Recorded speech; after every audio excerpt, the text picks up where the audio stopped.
Hi friends, Saturday evening ஒரு சின்ன vlog பார்க்கலாம். நாம் இப்போ எங்கே போயிட்டுருக்கோன்னு பார்த்தீங்கன்னா, நம்ம குடியாத்தம் பள்ளிக்கொண்டால இருக்கிற வராகி அம்மன் கோவிலுக்கு தான் போயிட்டுருக்கோம். ரொம்ப நாளாகவே இந்த கோவிலுக்கு வரணும்னு நினச்சிட்டு இன்னைக்கு தாங்க ஹஸ்பண்டுக்கு லீவ் கிடச்சி கூட்டிகிட்டு வந்தார்.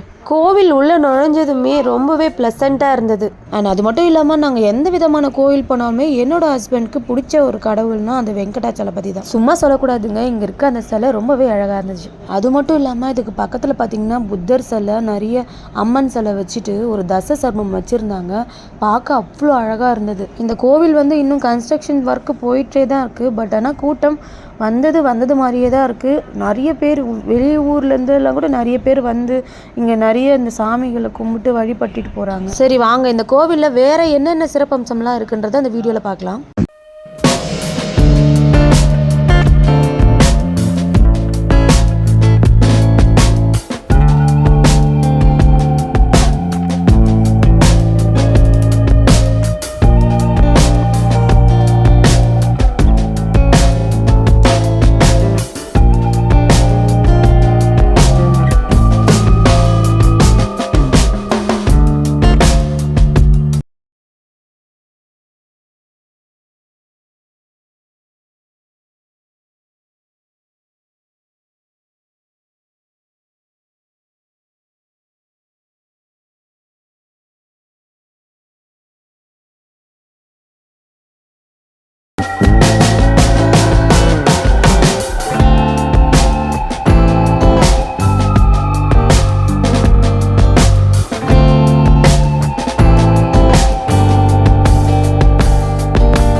எனக்கு தெரிஞ்சு 16 அடியில் வராகியம்மன் சிலை வச்சிருக்கிறது நம்ம ஊரில் தான் அப்படின்னு நினைக்கிறேன். இங்கே 2 வராகியம்மன் சிலைகள் இருக்குது. அது ஒன்று பார்த்திங்கன்னா 16 அடியில் இருக்கிறதுனால நம்ம க்யூவில் நின்று நம்மளுக்கு தண்ணி கொடுத்துருவாங்க.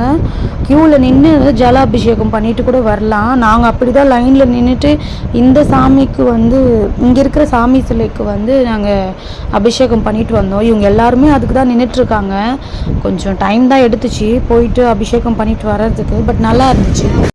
ஓகே ஃப்ரெண்ட்ஸ், இன்றைக்கி வீடியோவில் வேலூர் பள்ளிக்கொண்டால் இருக்கிற வராகியம்மன் கோவிலை பார்த்துருப்பீங்க. நம்ம வராகியம்மன் பக்தர்களுக்கு இந்த வீடியோவை ஷேர் பண்ணுங்கள். மறக்காமல் சேனலை சப்ஸ்கிரைப் பண்ணுங்கள். அடுத்தடுத்த வீடியோவில் பார்க்கலாம். தேங்க்யூ.